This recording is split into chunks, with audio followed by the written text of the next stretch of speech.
The educational materials presented here were developed by students and faculty of the Department of Food Science and Human Nutrition at Iowa State University. Funding for this project was provided by grants from the American Cancer Society Midwest and the Lance Armstrong Foundation.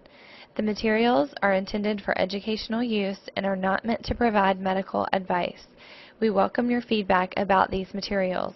Please use the evaluation survey link on the homepage to provide your comments and suggestions.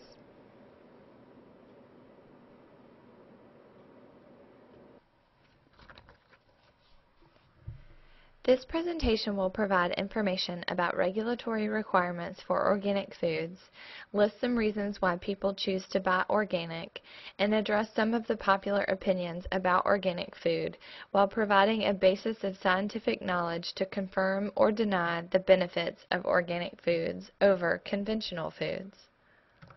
What does the word organic mean to you? Take a few minutes to think about one or two words that describe what the term means to you. Then we will get started learning about exactly what this term does mean. Congress passed the Organic Foods Production Act in 1990. The act required the USDA to develop national standards for organically produced agricultural products to assure consumers that agricultural products marketed as organic do in fact meet consistent, uniform standards. Production and handling standards address organic crop production, wild crop harvesting, organic livestock management, and processing and handling of organic agricultural products. Organic crops are raised without using most conventional pesticides, petroleum-based fertilizers, or sewage sludge-based fertilizers. Animals raised on an organic operation must be fed organic feed and given access to the outdoors. They are given no antibiotics or growth hormones. USDA regulations prohibit the use of genetic engineering, ionizing radiation, and sewage sludge in organic production and handling. As a general rule, all natural, non-synthetic substances are allowed in organic production, and all synthetic substances are prohibited.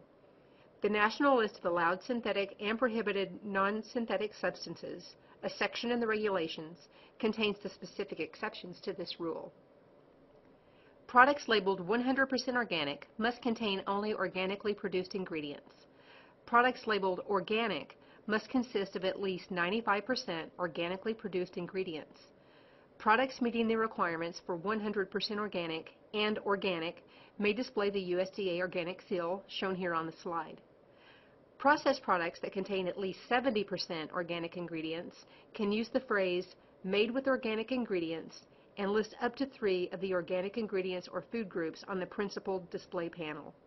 For example, soup made with at least 70% organic ingredients and only organic vegetables may be labeled either made with organic peas, potatoes, and carrots, or made with organic vegetables.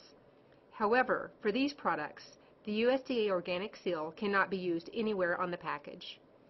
Processed products that contain less than 70% organic ingredients cannot use the term organic other than to identify the specific ingredients that are organically produced in the ingredient statement. The organic food industry is a multi-billion-dollar business.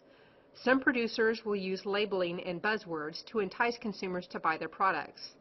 Words such as all-natural, free-range, sustainably harvested, or no drugs or growth hormones used may be truthful statements, but should not be confused with organic products.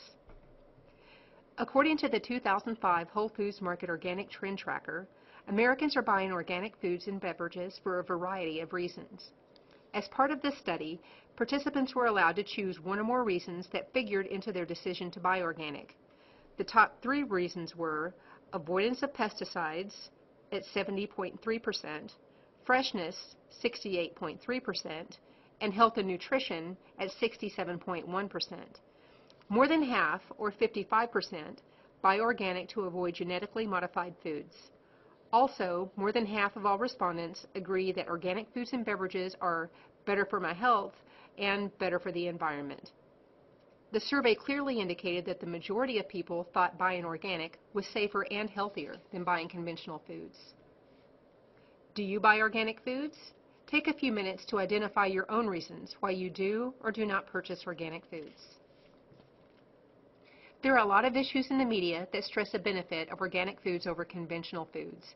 A recently featured show on CBS featured Katie Couric investigating the use of antibiotics in feedlot operations. Oprah Winfrey has featured several shows on nutrition in which Dr. Oz has touted organics for lower levels of pesticide and nitrate contamination. In this segment, we'll take a look at some key issues and see what the scientific evidence really provides. Pesticides are essential for crop yields and production. Without pesticides, food availability and price would suffer on a global scale. Yet, consumer fears on pesticide residues play a big part in the decision on whether or not to purchase organic produce. Since the USDA regulates the organic food program, it provides guidance on what type of pesticides can be used. Organic farmers may still use pesticides that are considered natural. These include soap-based herbicides, water disinfectants containing calcium hypochlorite, sodium hypochlorite, and copper sulfate, and insecticides of boric acid, lime sulfur, copper sulfate, and certain oils. All pesticides, synthetic or natural, have certain health risks. When pesticides are used in conventional farming, their use is also strictly controlled to ensure public safety. The EPA works to regulate health risk and pesticide exposures through the maximum residue limits, or MRLs. The MRLs are evaluated based on the EPA policy of reasonable certainty of no harm, and the enforcement and monitoring of these programs is extensive. All pesticides must be proven to meet these stringent requirements by pesticide manufacturers before the EPA will grant their use, and annual recertification is required. In testing, the EPA standards call for a reasonable certainty of no harm. This means that for pesticides known to cause cancer, the MRL must not exceed a risk to pesticide exposure below 1 cancer per 1 million persons exposed. For non-cancer causing pesticides, acute or chronic use must be below the reference dose 99.9% of the time. With this in mind, let's see what recent studies of produce show in regards to pesticides. This chart shows data accumulated between 1994 and 1999 of conventional pesticide residues found in fresh fruits and vegetables. There are 3 organizations represented which are considered credible and independent sources. These are the USDA, the California Department of Pesticide Regulation, and the Consumers Union, all of which have different testing standards. The USD program is by far the most intensive of the 3 studies. Between 1994 and 1999, pesticide residues were found in 79%, 31%, and 63% of conventional foods, respectively. Conversely, 26%, 7%, and 23% of organic foods were found to contain conventional pesticides. The reasons for this are largely from agricultural leaching from conventional food farmers, with a small amount, less than 1%, stemming from faulty organic claims. It's important to remember that pesticide residues are regulated by the EPA for safety. In a recent study, over 8,000 samples were tested. 9 of the domestic samples and 26 of the international samples residue concentrations in excess of tolerance levels set by the USDA. The findings of pesticide residues at lower frequencies and at lower levels in organic foods suggest that organic foods may be less risky than conventional foods with respect to pesticides. However, it is important to consider the risks, if any, currently posed by pesticide residues in foods before determining the incremental health benefits from consuming organic produce. Now, let's look at nitrate levels and purported risks associated with their use. Nitrates and nitrites are naturally occurring inorganic ions that are part of the nitrogen cycle. Microbial action in soil or water decomposes waste containing organic nitrogen into ammonia, which is then oxidized to nitrite and nitrate. Because nitrite is easily oxidized to nitrate, nitrate is the compound predominantly found in groundwater and surface waters. Contamination with nitrogen-containing fertilizers, for example potassium nitrate and ammonium nitrate, or animal or human organic waste, can raise the concentration of nitrate in water. Nitrate-containing compounds in the soil are generally soluble and readily migrate with groundwater. Increased nitrate levels can present health risk to children. Contaminated foodstuffs, prepared baby foods, and sausage preserved with nitrates and nitrites have caused exposure in children. Although vegetables are seldom a source of acute toxicity, they account for more than 70% of the nitrates in a typical human diet.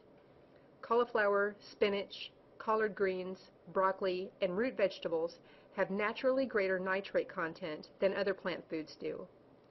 The remainder of the nitrate in a typical diet comes from drinking water, about 21%, and about 6% from meat and meat products, in which sodium nitrate is used as a preservative and color-enhancing agent. For infants who are bottle-fed, however, the major source of nitrate exposure in drinking water is used to mix powdered milk formula.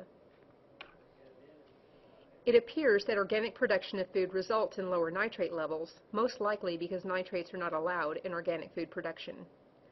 A study conducted by Baker et al. In 2002 summarized the results of 18 studies comparing nitrate levels of organic and conventional foods and found 127 cases where nitrate levels were higher in conventional foods, 43 cases where nitrate levels were higher in organic foods, and 6 cases where no difference was noted.